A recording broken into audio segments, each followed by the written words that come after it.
Welcome to 7 Days Aloud. Stories from Vermont's weekly newspaper. Stirring the Pot. With Gumbo, rapper and DJ Fattie B unites a scene and makes the record of his life.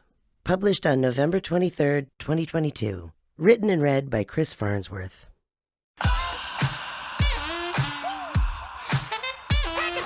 Give me that funk like they used to play when they signed on time like Morris Day. Stone cold-blooded and freaky like Rick. The dogs were atomic, Bootsy and Brick. In the bag, the fat stack to keep it on track. Bounce to the ounce, we need some more Zach. Gap band, dash band, cameo. No parking on the dance floor, Maceo. Sound was bigger, you know, so go figure. Cowards have powers with fingers on triggers. Two-step repping down to the bone. Fly like Sly had the family stone. See, cool in his game would bring the get down. Drive that funky soul like James Brown. No doubt the king held the crown, true sound. Beat battlegrounds were found to break down.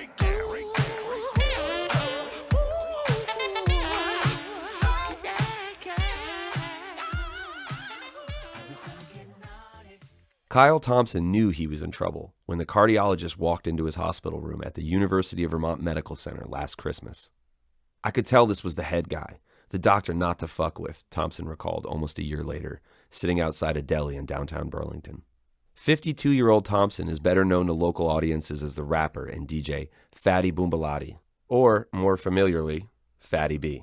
In the 1990s, he was the frontman of the world-touring acid jazz and hip-hop act Belizbaha, one of the most successful Burlington bands of that era. Later, with fellow rapper Conflict and the late DJ A-Dog, he co-founded IOU, a local hip-hop trio that paved the way for a generation of local rappers and DJs. As an entrepreneur, he spent many years running the downtown hip-hop fashion boutique Steez. And for more than 2 decades, Fattie B served as the grand master behind the decks at Retronome, the popular weekly throwback dance party at Club Metronome in Burlington.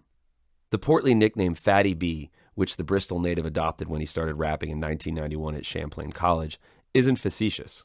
Thompson is a large man in just about every sense. Witness the title of his borderline NC-17 rated 2015 autobiography, I Was a 400-Pound 80s DJ, My Memoirs Through Music. As that book reveals, Thompson comes by the sobriquet honestly. He has done some hard living, and as he will tell you, he has seen some shit. Thompson shed some pounds after a gastric bypass surgery in 2004, but at 6'2", he still filled out the lawn chair outside the deli as he rubbed a hand along the graying stubble on his chin. His eyes were hidden behind a thick pair of sunglasses, but the emotion in his deep voice was raw and unmistakable as he remembered the doctor's words. He looked me square in the eyes and asked if I was trying to kill myself, Thompson said. Said I was as good as doing that the way I was living. He told me I was going to take myself out of the picture if I didn't change. He was pissed at me. Thompson might not have been trying to kill himself, but he was hardly trying to save himself either. Past warnings, including his family history of heart disease, had gone unheeded, and the combination of regularly drinking to excess and failing to manage diet and stress was slowly killing him. While he couldn't have known on that Christmas day that his heart was functioning at a mere 38%, Thompson knew something was very wrong with his body, he recalled, and that he should go to the hospital. But he opted instead to drive to his sister's house in Brandon for a family holiday. It's kind of messed up to say, but I was pretty sure it was my last Christmas. And I wanted to spend it with my sister instead of, dying alone in a hospital, he admitted, his voice breaking. Thompson's father had died the year before, and his mother in 2013. She had suffered multiple heart attacks before her passing, and he worried that he had inherited her heart problems. His marriage had recently collapsed. Even his dog had died. Thompson made it to his sister's that day, but could barely maintain a facade of health in front of his family. Back home, he couldn't make it to his bedroom, collapsing on the stairs and sleeping there for the rest of the night.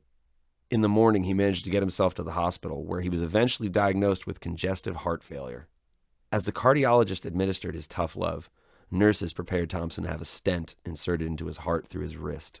There was talk of open heart surgery. I was depressed and blaming everybody and everything other than myself, Thompson recalled. He cursed his luck as he lay in his hospital bed, doom-scrolling on his phone and posting about his heart problems on social media. Near midnight, a message popped up. As he read it, something deep inside of Thompson changed. He felt that strangest of feelings in the darkest time of his life. Hope. 3 years earlier, at a Belizbaha reunion show on the Burlington waterfront, Thompson had taken a picture with some fans and their young son, Reese Paella. He'd kept in touch with the family ever since. The message came from Reese's mother, Jada, who'd seen Thompson's post. She informed him that Reese was going through his own health problems and was a cardiac patient at Boston Children's Hospital. Reese wanted Thompson to know that the rapper was on his mind and he wasn't alone. Floored by the notion that a 13-year-old boy had his welfare in mind while staring down a serious procedure, Thompson felt equal parts elation and shame.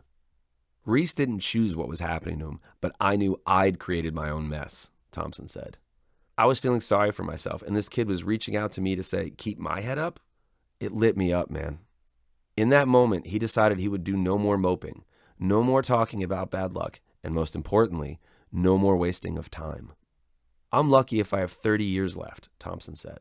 I need to be here and be healthy. So I made a list of all the things I was going to do as soon as I got out of the hospital. And first on that list was make this record. The record in question is Gumbo, a sprawling 25-track album featuring a who's who of the Burlington music scene, past and present.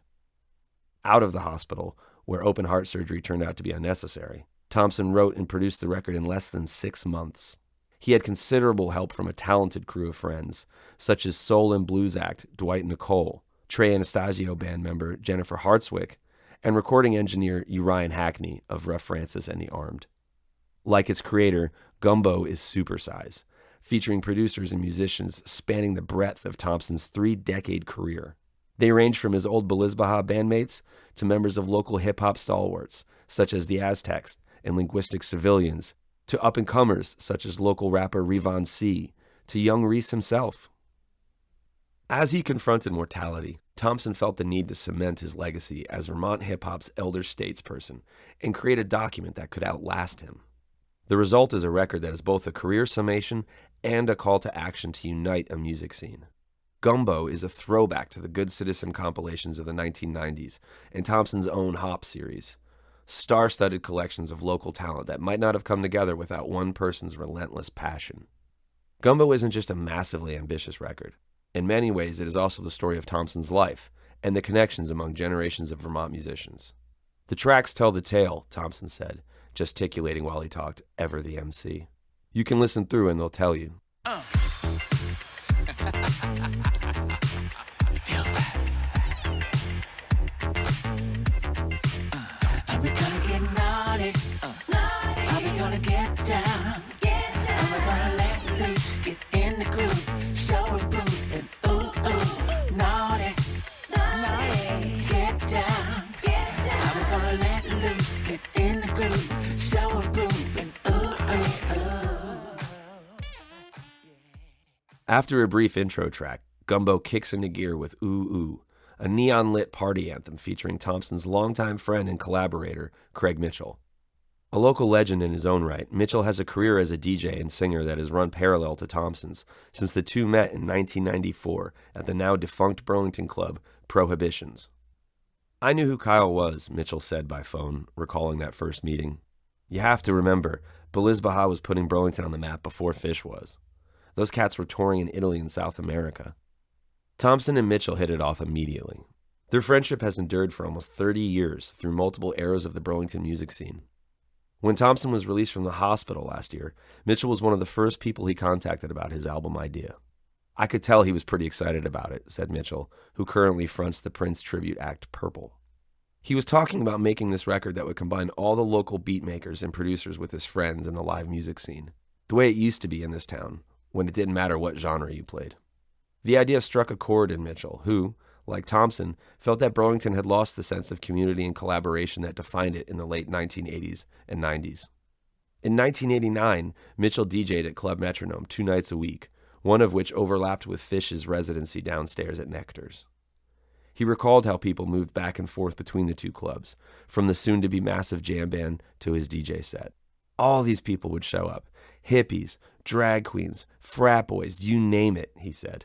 It was all one party, no matter the genre. It was so great, and frankly, those days need to come back.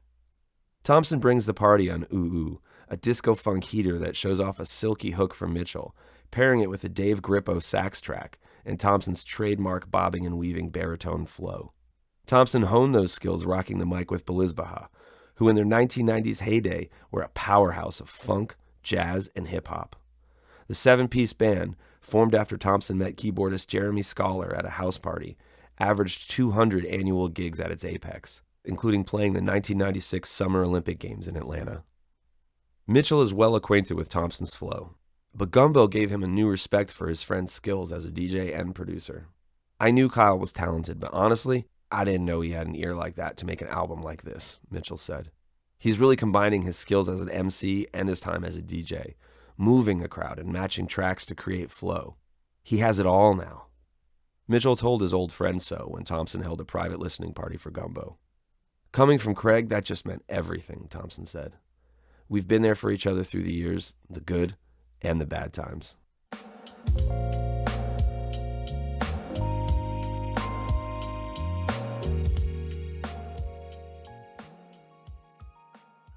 Reese Paella was 18 months old when doctors discovered he had a congenital heart defect, and 7 years old when he learned he'd eventually need surgical intervention.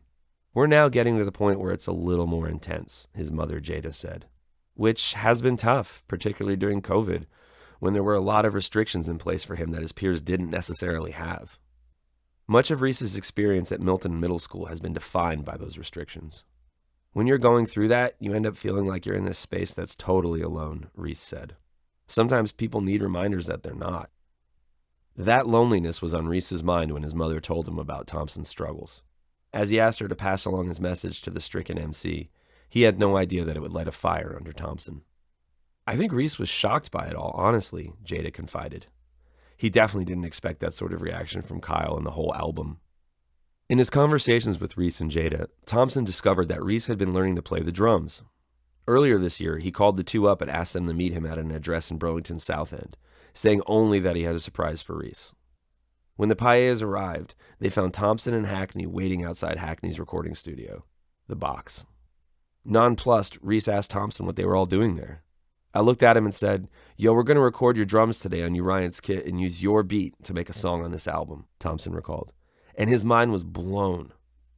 Reese felt some trepidation about doing his first studio recording flanked by two older musicians, until Hackney stepped in. "Uriah is just so damn good, man," Thompson said of Hackney. He could tell Reese was a little intimidated, so he crouched down to talk to him, face to face, and said not to worry about making mistakes, that the studio is about experimenting until you get something, so just have fun. And it totally worked. "I get lost in my own world when I'm playing the drums," said Reese, who'd taken lessons at Soli Music, formerly the Contois School of Music. It was really cool to be there and work out that beat. After the session, Thompson and Hackney looped Reese's beat. Now they just had to figure out how to build a song on it. The answer was in a studio next door. Bob Wagner, who plays guitar for local soul diva Cat Wright. Wagner and Thompson, friends for 15 years, had never had the opportunity to work together musically before. The fact that Kyle had this beat and wanted me to write a song about his and Reese's experience just blew me away, Wagner said by phone. He had a synthesizer groove and a lyric ready to go, called Good Heart Money. While backpacking through India in his 20s, Wagner met a street guru-type guy, he recalled. He was a bit of a grifter, but he also told me some wild shit that really resonated with me, he said. And he had this phrase, good heart money, about this notion of using money purely for good in the world, as opposed to a thing you should hoard. I hung on to that concept. Wagner composed the track that Thompson described as B.B. King and Steely Dan having a baby around Reese's beat. Thompson's verses recount the story of Reese's message to him in the hospital and what it meant to him. I like how the song sounds like this feel-good tune, but there's this darker aspect to it too, Reese said. There's this backstory throughout the album that's there if you know to listen for it. Good hard money, baby, is yours and mine. Yeah, we need that good hard money for peace of mind. Good hard money's coming down the line. Yeah, we get that good hard money, baby, it'll be just fine. For wisdom to be welcome, just take it from the start. impart and understand. It's directly from your heart. See, I received a message one cold December night. It changed my life forever and the way I see the light. The universe decided that a prophet born of peace would open up my eyes and remind I'm not deceased. His words are simply thoughtful. They made me hit my knees. His kindness a reminder. See, this wise man goes by Reese. He wanted me to know that in my time of need, he held me in his thoughts, but knew no guarantee. High on Thompson's wish list of collaborators for the album was Nicole Nelson, the singer and bassist of soul trio Dwight and Nicole. He'd long admired her powerful voice and knew she would be perfect for a beat he had ready. They were crazy busy, though, like so many of the artists I was reaching out to, Thompson noted. Indeed, Nelson and her partner, Dwight Richer, were preparing to leave the country to record in Norway when she got the track from Thompson. Though she was on the road, Nelson recounted that she had her part ready almost immediately. There's so much spirit behind the music, and I could instantly feel that and connect to it, she said. Once she was in a studio, Nelson laid down a vocal performance for the ages, singing a hook that is equal parts Nina Simone and James Bond movie theme.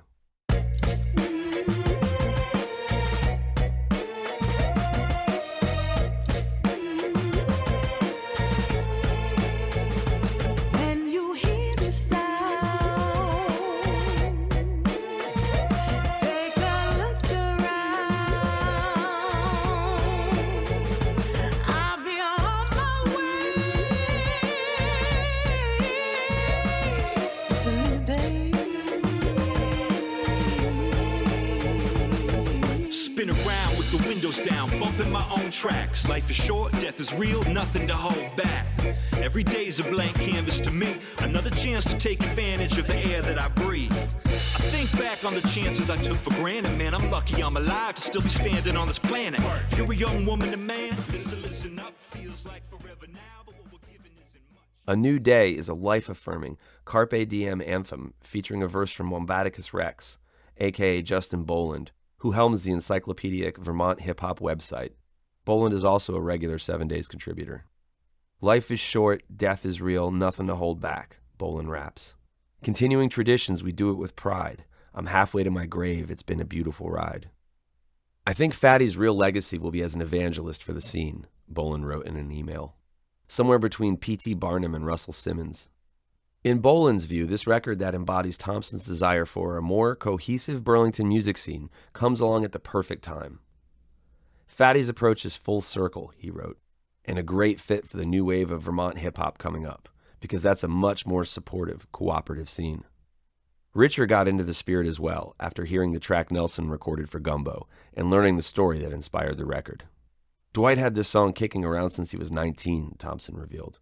He was dating a girl who had a serious drug addiction, and he wanted to write her a song, but he never got to show her. The lyrics to Look Where You've Been spent years in Richer's notebook, but he never felt the time was right to use them, until now. He and Thompson met Hackney at the Box and recorded the powerful, heartbreaking ballad. It's the only track on the album without a beat. It was so emotional. By the end, Dwight was crying, I was crying, Urian was crying, Thompson said of the tune, which features Richer's hushed, reverb-laden voice over an acoustic guitar. On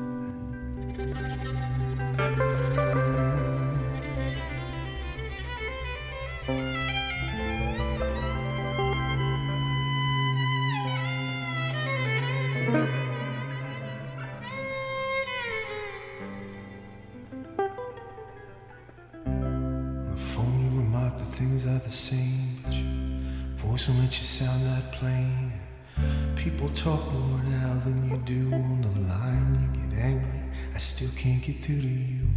Please see it day by day and not by chance, and sit by your goals and not your circumstance. But all the holes and all the stories show a side to you that is greater than the killer sitting next to you. Look where you've been. Look where you've been.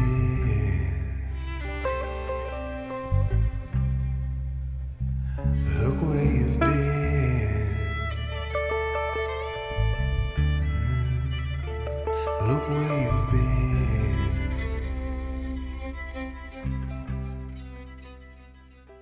With tracks from Nelson and Richer in the bag, Thompson began to see how the record as a whole might unfold. Maybe he really could pull off the giant, collaborative album he envisioned.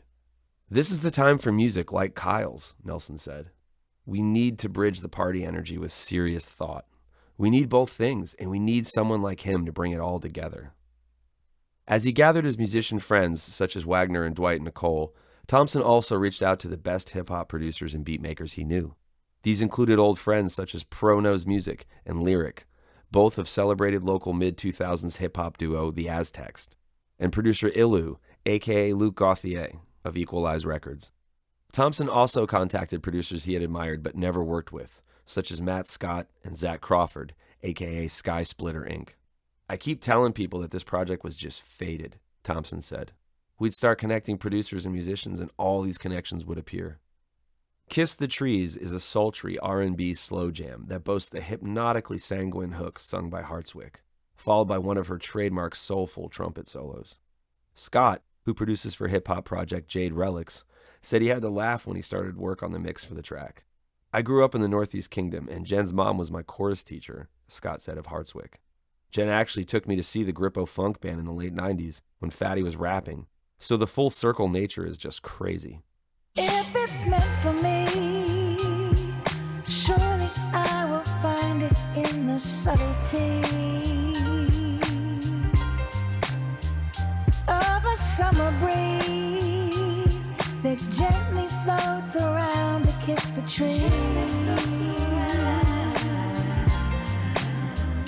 If it's meant for me, surely I will find it. Those connections were even more poignant for Gauthier, who co-produced many of the tracks on the record. The South Burlington native grew up idolizing Thompson and his whole generation of Burlington hip-hop luminaries, such as the rapper Conflict and DJ A-Dog. IOU, the trio that Thompson formed with those two musicians, was born from the now locally legendary residency that saxophonist Grippo held down at Burlington's Red Square. IOU would eventually have their own residency at the club and inspire the generation of hip-hop talent that emerged in the 2000s, including the Loyalists, the Aztecs, and the VT Union. Bolin emphasized the power of that inspiration. Fattie would be the first to admit that, for all of Belizbaha's runaway success, most of that happened outside of Vermont, he wrote. In terms of Burlington's rap scene today, IOU was far more influential. That influence was a powerful force in Gauthier's youth. I used to go into Fattie's shop on Church Street, Stee's, and buy posters and t-shirts, he remembered. I never really thought I'd end up being able to work with him. Like, working on a track and Mr. Burns and Dave Grippo and Craig Mitchell pop up? I was just blown away. Grippo's appearance on Ooh Ooh, which Gauthier worked on, was especially surreal for the producer because the saxophonist had been his middle school music teacher. Perhaps those moments of connection shouldn't be surprising. After all, a star of Fattie B's gravity is bound to pull others into his orbit. I saw firsthand the Fattie effect, Gauthier said. He is the perfect guy to bring all this together. I mean, he's a star and everything seems attracted to him, like he's a lightning bolt of energy. He's super talented and can do all this stuff himself, but he chooses to branch out and interact, bringing out the best of everyone. While Thompson raps through Gumbo, he views his role in the project as curating the music, assembling the talent and letting the chemistry unfold.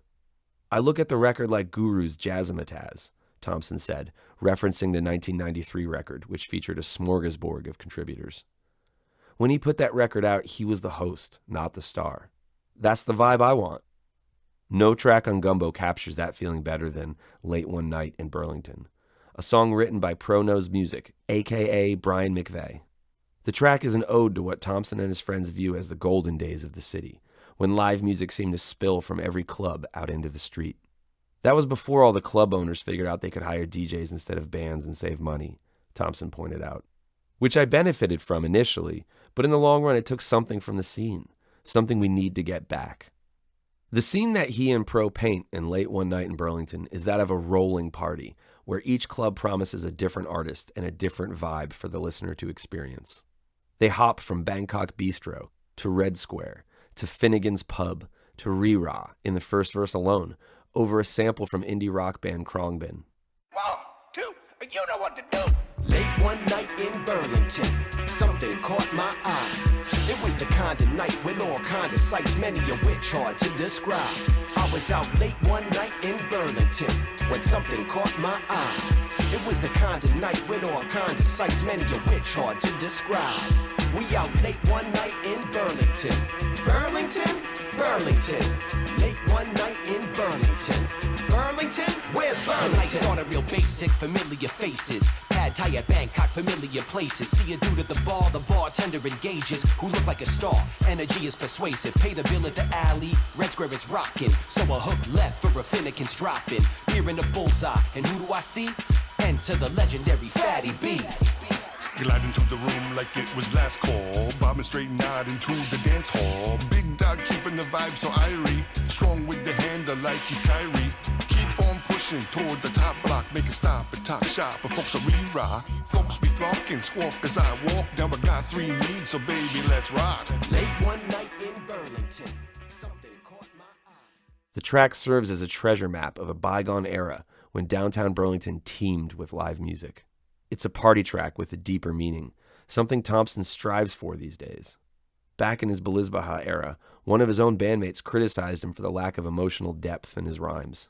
He was accused of coasting on braggadocio instead of accessing something more substantial.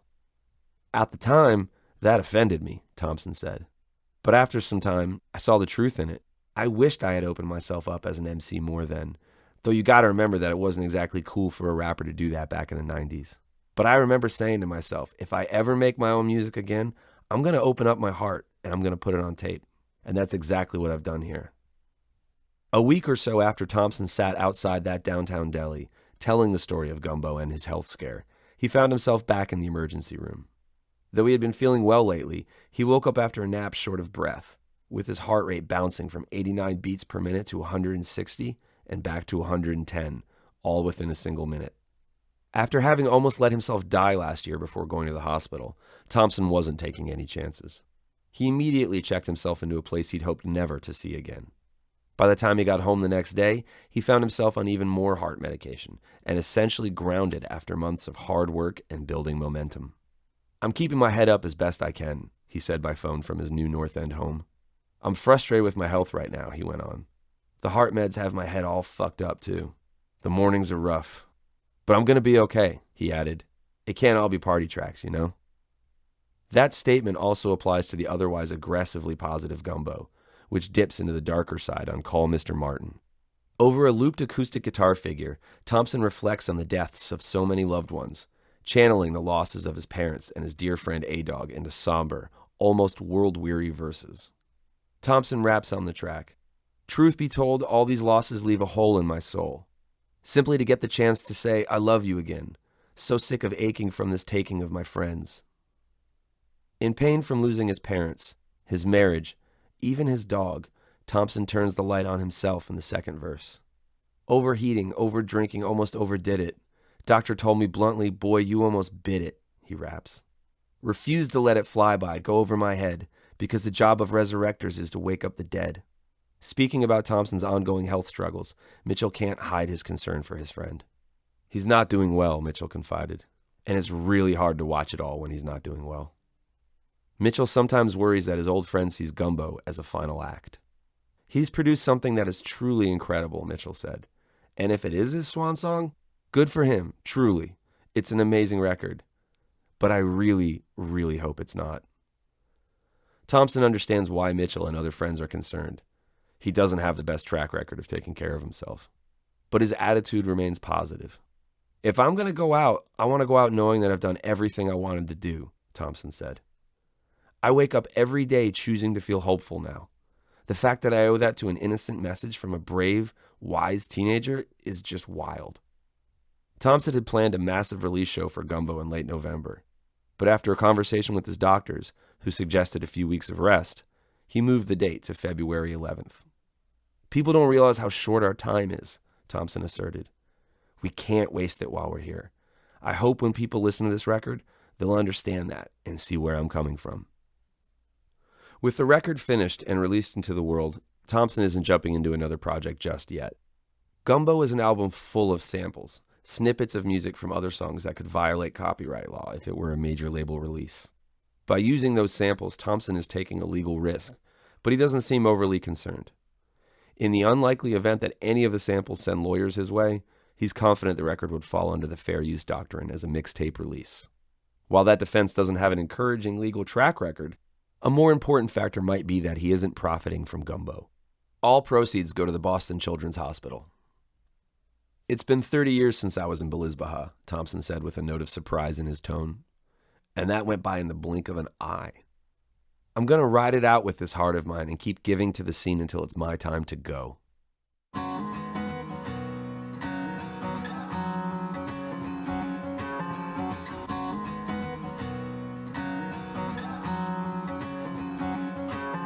One thing that I've learned from this time is it can all go away. Things can change very quickly. From one day to the next, your world can be turned upside down.